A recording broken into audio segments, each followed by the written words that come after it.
This video we will discuss the physiology of glucagon and the physiology of insulin.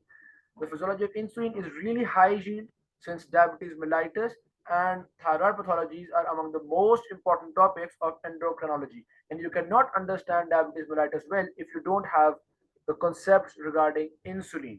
So we will discuss insulin in this video, but first let's have a look on glucagon. Glucagon is a hormone produced by the alpha cells of pancreas, and its function is to increase the glucose level inside the blood. So definitely it is released in hypoglycemia so that it may increase the glucose level. Although it is not the primary regulator of glucose regulation. The primary regulator for glucose regulation is insulin. And insulin tries to decrease the glucose inside the blood.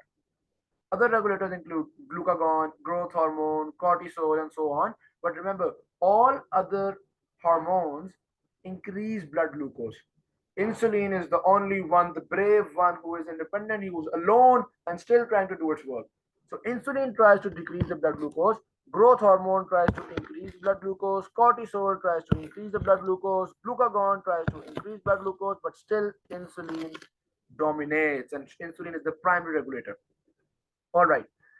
So the process by which glucagon does increase glucose is promoting glycogenolysis and gluconeogenesis, and we will discuss these effects along with the effects of insulin so that you may have a better concept. The regulation is pretty simple. What basically happens is if you have a patient with hypoglycemic shock, what can be the scenario for hypoglycemic shock? For example, there's a patient of diabetes mellitus, and the patient is taking dose of insulin, and at some point he has taken an overdose. So overdose may cause hypoglycemia, and the patient came in coma to you or some kind of situation. Or there can be a scenario in which the patient is taking his insulin dose, but somehow he forgot eating his meal.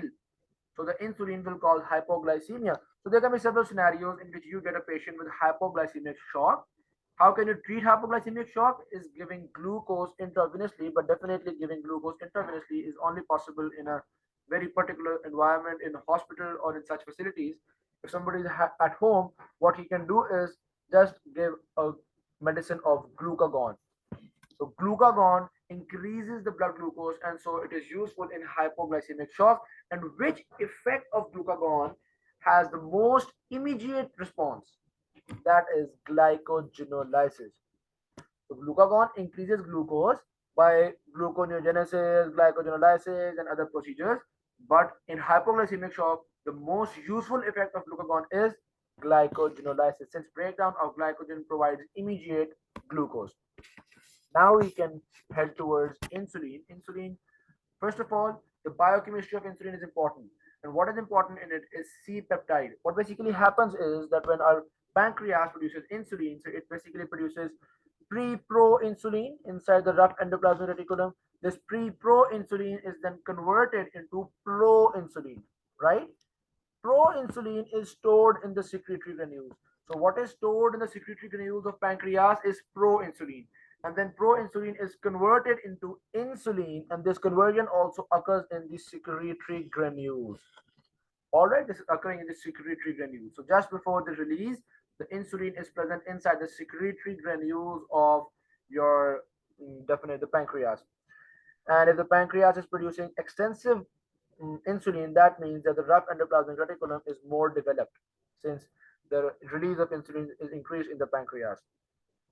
Now, what basically happens is that proinsulin contains the yellow portion called as the insulin and the pink portion called as the C-peptide. Now, the yellow portion is bound with the help of disulfide linkages, and this is insulin, and insulin has effects on the blood glucose. But what is the effect of C-peptide?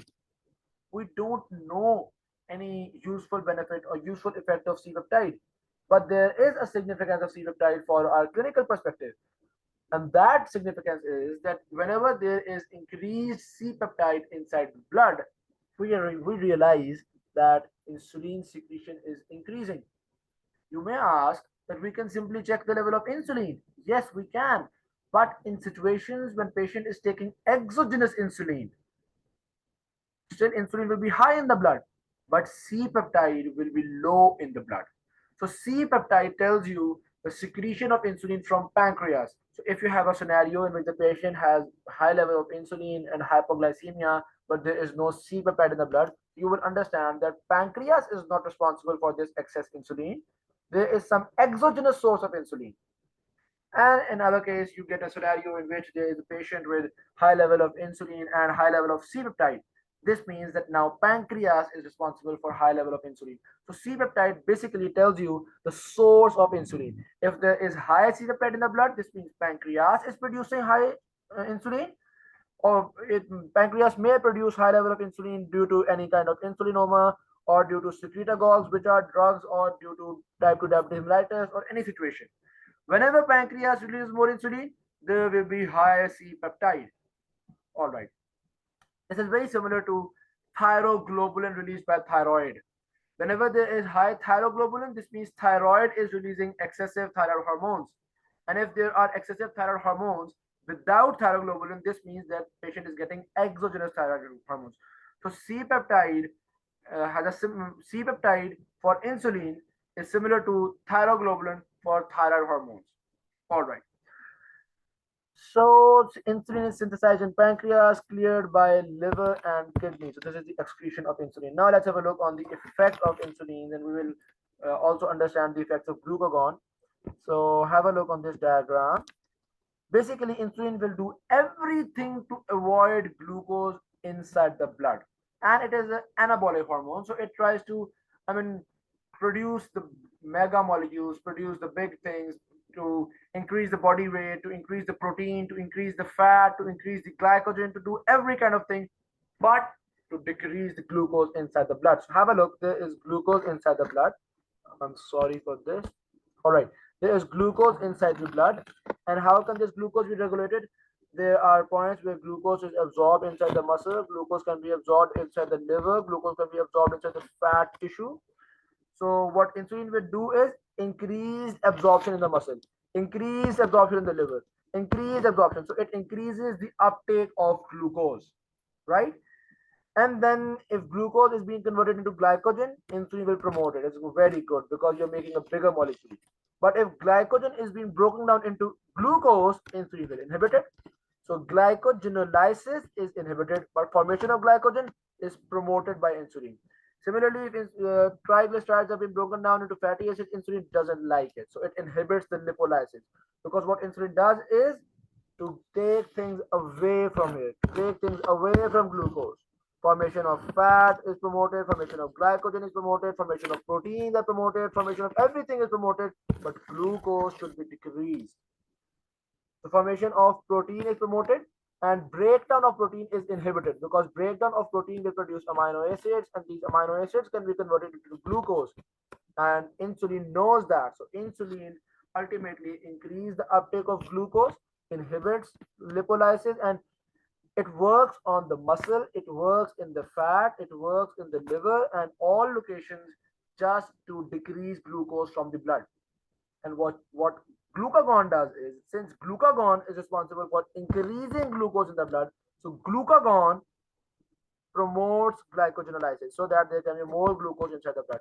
It promotes gluconeogenesis so that there can be more glucose inside the blood. But the effects of glucagon are primarily at the liver. Glucagon do not inhibit or promote any kind of glucose uptake in the muscles, or they do not have a significant effect on the fat.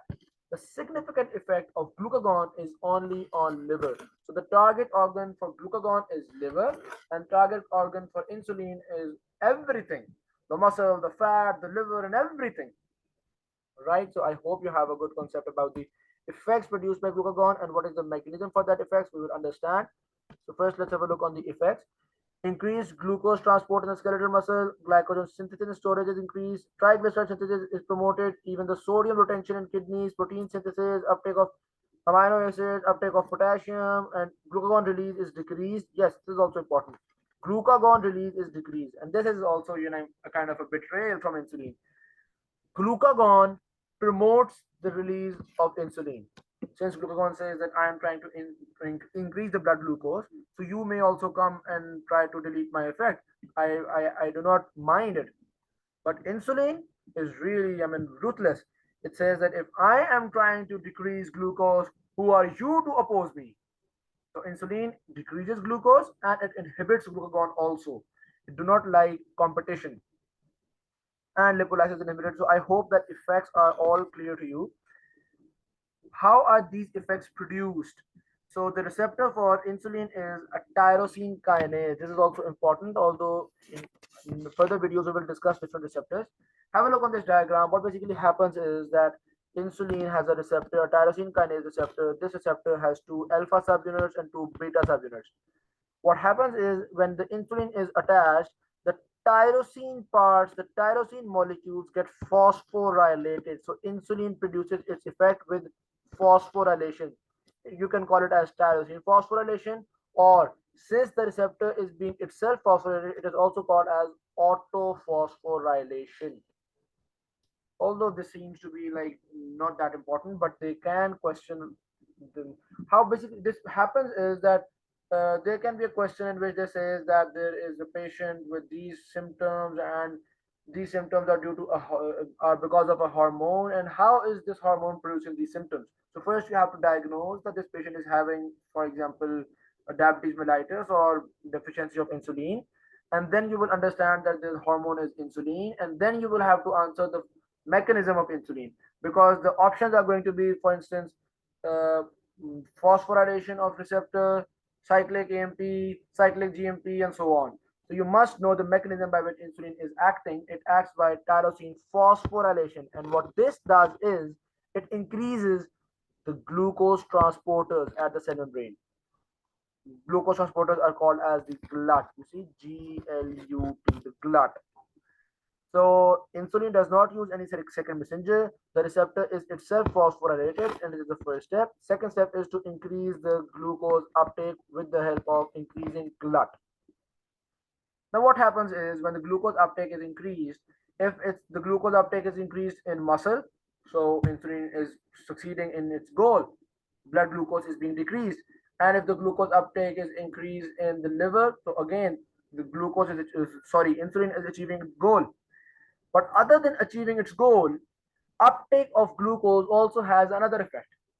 So if the uptake is occurring in a pancreatic cell, this uptake of glucose will lead to further release of insulin. And how does that happen? Now understand, when there is uptake of glucose, increased glucose will lead to increased formation of ATP.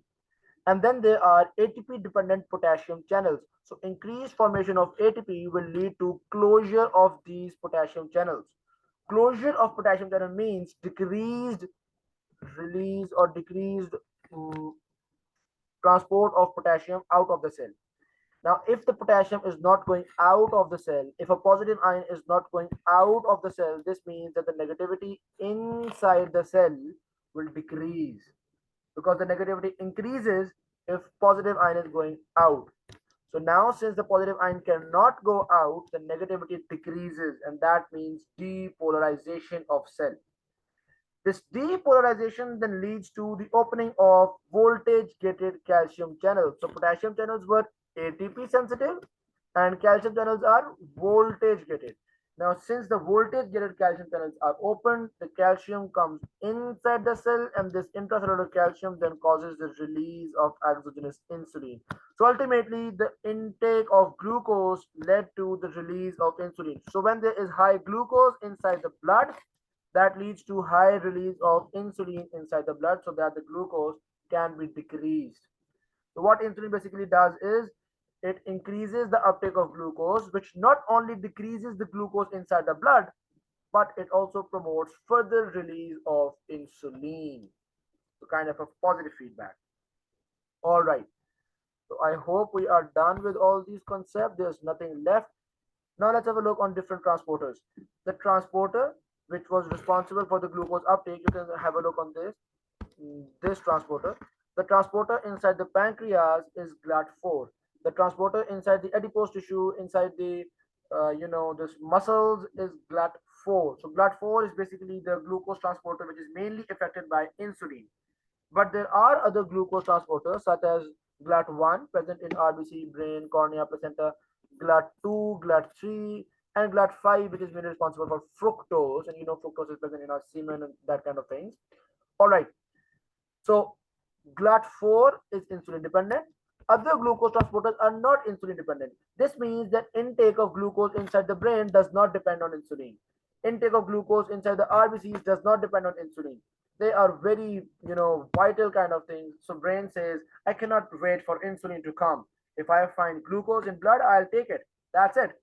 And RBCs say that we have a dire need for glucose because RBCs cannot metabolize other substances. They can only RBCs do not have a mitochondria. The only source for RBCs is glucose. So they also say I cannot depend on glucose. So I will have other transporters. So the transporter in RBC in brain are not insulin dependent. All right. So another point is that brain prefers glucose, but if you get a scenario in which there is starvation due to some kind of a drought or this kind of situation, then brain can also use ketone bodies for production of energy. But RBCs cannot use ketone bodies, so they are solely dependent on glucose. So this was all the mechanisms. We have discussed these mechanisms.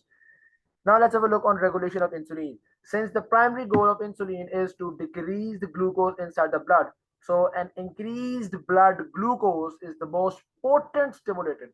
So glucose is the major regulator for insulin release. Now, other than glucose, there are other regulators, such as we realize that if a person takes glucose by food, that increases insulin more instead of taking glucose intravenously. So what is the difference? There must be no difference. A person is taking glucose by intravenous route or orally. What causes the difference? So we realize that there are some kind of secretions from the GIT also, which increases the insulin. So if a person is taking glucose by food, that will lead to release of incretins, and these incretins will also stimulate insulin. That is why glucose taken via food is more effective in increasing insulin than glucose taken intravenously. Because of this, incretins are the glucagon-like peptide. We will discuss these incretins in detail when we study the pharmacology, because we do give these incretins to treat diabetes or these kind of situations. All right, the effect of sympathetic nervous system. Now, sympathetic nervous system have different receptors. There are alpha 2 receptors, beta 2 receptors.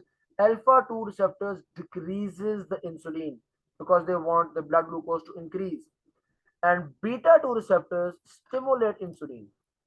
So you must be wondering that what if there is sympathetic stimulation? Will there be an increase in insulin or a decrease in insulin? So the effect of alpha 2 are dominant. So if there is a sympathetic stimulation, there will be decrease in insulin, which will cause more glucose inside the blood. But if you get a scenario in which there is more epinephrine and we have given an alpha blocker, so if we have given an alpha blocker, then the glucose level will decrease and insulin will be increased because the beta 2 effects will remain. I hope I have completed the concept of insulin. In next videos, we will discuss the concept of adrenal hyperplasias and cortisol. Now, cortisol also tends to increase the blood glucose, but we will have a look on it in the next video. Thank you very much. I hope you enjoyed the lecture.